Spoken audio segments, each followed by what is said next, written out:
Hey guys, how you doing? Martin Lopez here for Men's Breakthrough Challenge, powered by Curiosity and the Curiosity Theory.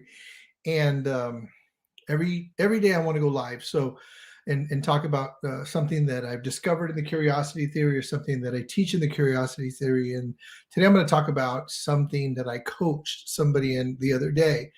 So I was coaching a gentleman the other day, and we were talking about quitting. He was talking about how he quits and how he can never quit. And there's no way he's just never going to quit. And I said to him, so if you're never going to quit, I believe the only choice you have is you have to learn how to deal with obstacles powerfully.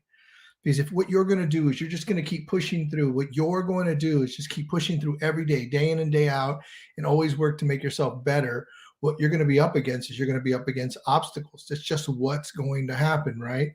So obstacles happen. Obstacles happen every day. I mean, we run into obstacles every day, and life's not easy. Life is not giving you anything. That's not giving you any gifts. Well, that's not true. That's not a good way to say it. So life is a gift, and life is giving you gifts every day. And at the same time, you have challenges. You have obstacles. You have conflict. You're going to run into that every single day.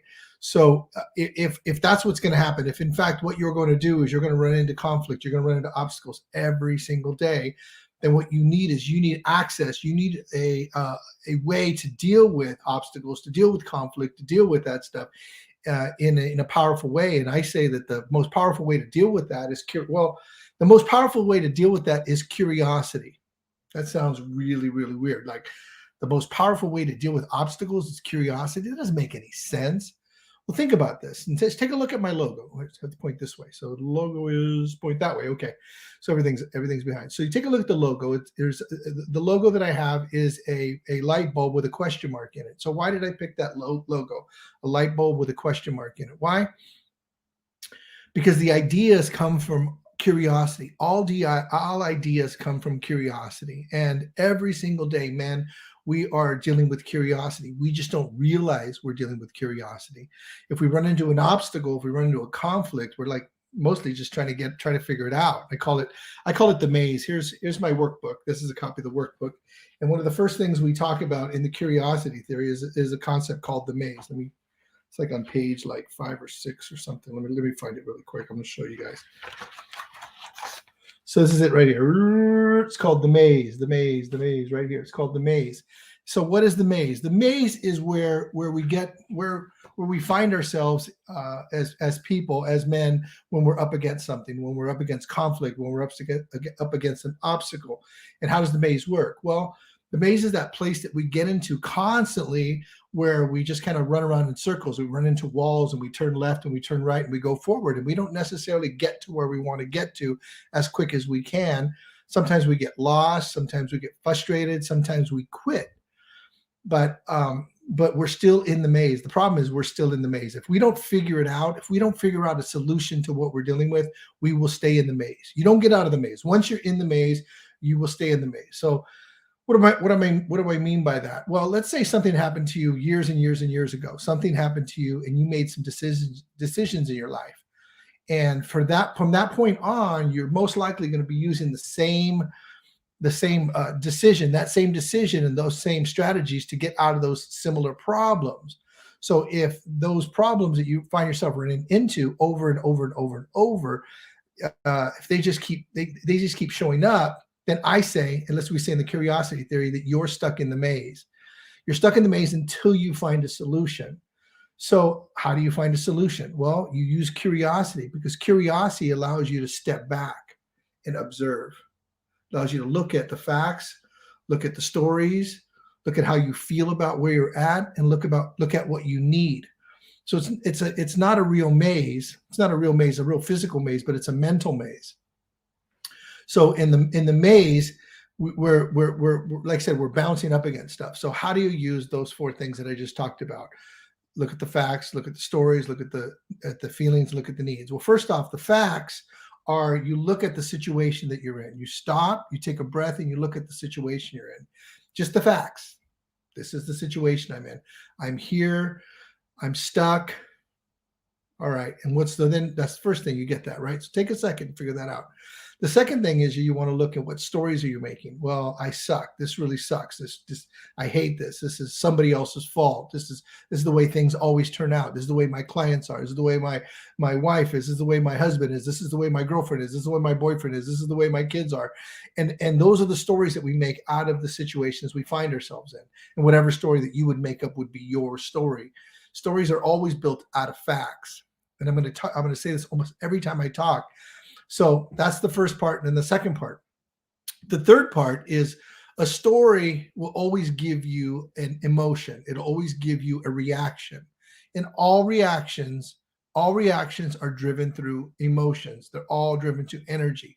If I go to if I put my finger over a flame, my hand over a flame, it's going to burn.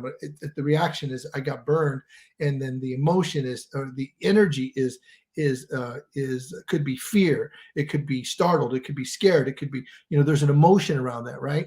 If somebody yells, like say I'm walking down the street and somebody yells, I'm going to get startled and I'm going to look, and I could get scared, I could get annoyed, whatever that is. There's always energy. There's always reactions, always create energy. So that's the second thing. So stories, and then you're going to build a story around it, right? So you hear somebody screaming, you're going to turn around and look, oh, what's that? And then you go, oh, that's what it is. But what you did is, as you noticed it, you made a story about it. Oh, that's no biggie. That's a story. That's a story. Even if it's a good story, it's still a story. And so what is the little missing piece in between that? I talked about needs, right? So let's say I'm walking down the street and I hear like a really loud scream, right? So I get startled. I turn around, I look, and it's just like somebody just like way far, just really far, just let's say it's somebody that's just screaming really loud for no reason, like somebody that's just, I'm going to call them crazy, but no offense, but like somebody's just being crazy and just screaming, right? So I'm 300 feet away. I'm safe. My need for safety is met. So I'm like, hey, no big deal, right? But let's say I'm 10 feet away from the guy. The guy screamed, rah, like nuts, right? And I go and I startled. Now my need is going to be, I'm gonna have to protect myself. I'm gonna have to make sure I'm safe. So I'm gonna want to get away, right? And then maybe I yell to the person and say, you're an idiot, you're crazy or something, which is I made a story about something and then I acted on it, right? That's what I'm talking about. So what we do is we create stories. We create stories out of obstacles, out of things that happen. And if we're never going to quit, if we're just going to keep going on in life, the only choice we have is to get really, really good at dealing with obstacles. In this case, in this story, like somebody yelling really loud. But how about at work? You have a boss that, let's say everybody's getting fired. People are getting fired around you. So now you're scared. So the obstacle you're going to deal with is you're going to have to deal with the possibility, the story. The fact is that people are getting laid off or getting fired. The story is maybe you're going to get laid off and fired. The feeling could be I'm scared, I'm nervous, I'm concerned, I'm annoyed. Whatever those feelings are connected to a need. And the need is it could be for stability, could be for safety. I need to make money to pay my bills. I need to stay safe. I need some stability. If I don't have any money, I'm not going to be stable. And so what happens is that you get this loop, you get this kind of vicious loop around your feelings and around your needs and around your stories. And then what happens is the feelings and the needs then feed more narrative and they feed more into the story. Like, oh my God, this place sucks. My boss is an asshole. Oh my God, the managers suck here. And so what we start to do is we start to create more stories. And then what happens is our brain then creates these stories, and then we become more into that emotion that we were experiencing when we first heard the story, and it just becomes a loop and a loop and a loop. So the idea is to take a minute, just take a minute. So that's how it works. But then the idea is to back off, take a minute, and use curiosity. So use curiosity to think about and contemplate what's possible, like what's going on. So we're going to go on the 4 different stages. Okay, remember, facts, stories, feelings, and needs. So facts. So you're going to use curiosity to look at the facts. What are the facts here? The facts is that we have 350 people in the company, and 4 people got laid off.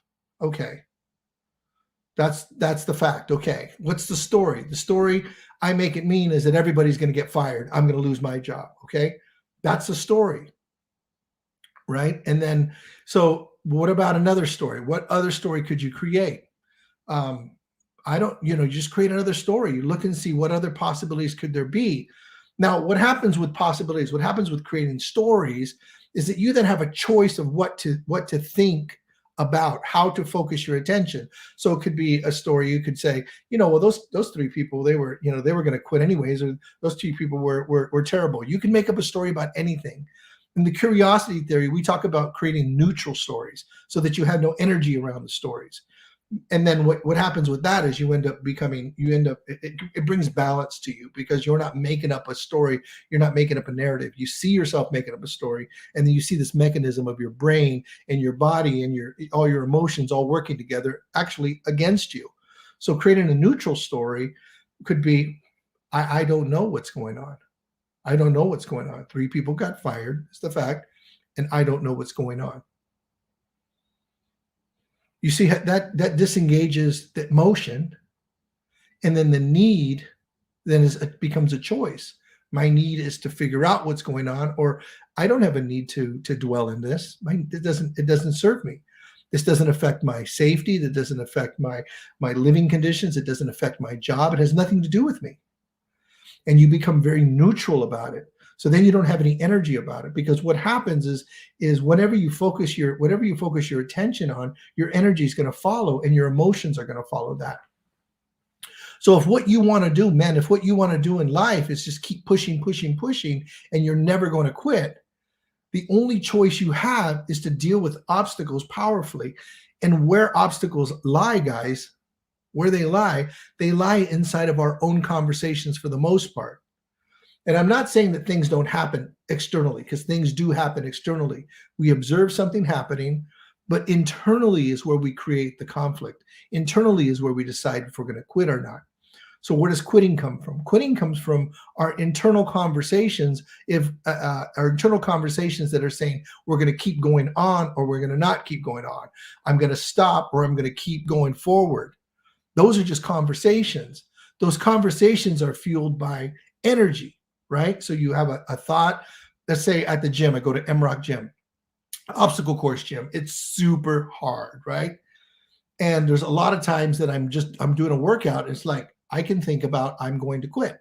And I had thought about that. And I haven't thought about that in probably, a few weeks, because that muscle's getting stronger. But when that thought comes up, if I can take that thought to a neutral space, it says, you know what, I'm going to deal with this obstacle, which is my own thought, powerfully. That's just an idea, Martine. That's just an idea. Quitting is a concept, is an idea that you're having.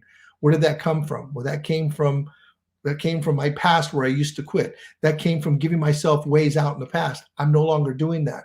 So what am I going to do? Well, at the time that I identify what's going on, the energy of the situation actually diminishes. So by the time I figured out what's going on, which is a matter of seconds, I have no more energy around it. So my ability to quit with regard to going at MROC is diminished, because I built a muscle around that. And that's what we need to do. We need to build muscles around the things that are important to us. And one of the most important things well, at least what I'm talking about here, is quitting. Are you going to keep going, or are you going to quit? Well, most everybody I know is going to keep going. Most everybody I know is not going to quit. Not to say you don't quit sometimes, but all the people that call me that say, hey, Martine, I want you to coach me. I want you to work with me. Why? It's because they're up against something. They see the potential of what they can do, and they notice where they're at. And oftentimes, almost every single time, and almost every single conversation, it's, do I want to keep going on, or do I want to quit? And how can I stay in the game? How can I sustain myself long term? How can I keep up this energy? How can I rest more effectively? How can I stay in flow in the process of what I'm doing, whether it's exercising, whether it's working, whether it's in sales, whether it's in motherhood, whatever, fatherhood, in business, whatever that is. How can I stay strong in that flow process where I'm actually achieving, where I'm actually doing the stuff I want to do, and longer? Because the obstacle is that I work and then I quit, or I work and then I get distracted, or I'm working 8 hours, but really I'm only getting 2 hours of work done. So there's so many different ways to look at that. so many different ways to look at this concept that I'm talking about. And what I'm suggesting is the way to deal with obstacles, the way to deal with conflict is, thank you, Rohit, is to use curiosity, is to use curiosity.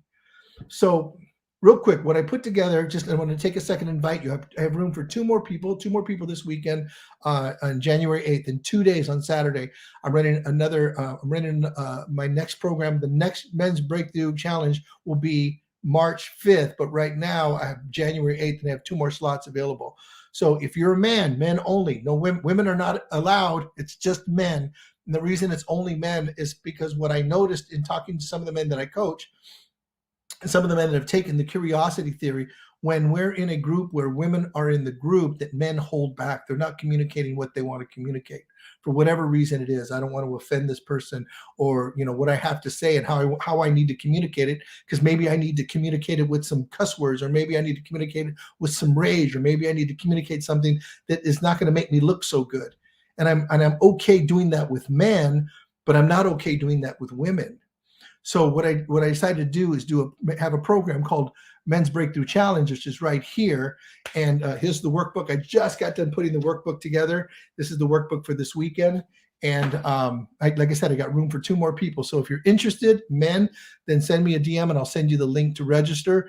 And that's what we got going. So the whole idea is the access to dealing with obstacles powerfully is curiosity. And this is the thing, the last thing I have to say is, if you're going to invest in yourself, this year, please consider my program. Please consider the curiosity theory. Please consider Men's Breakthrough Challenge. It's going to be phenomenal. We're going to have a great time this weekend. Thanks a lot, and hope to talk to you soon. I'll see you tomorrow. Cheers.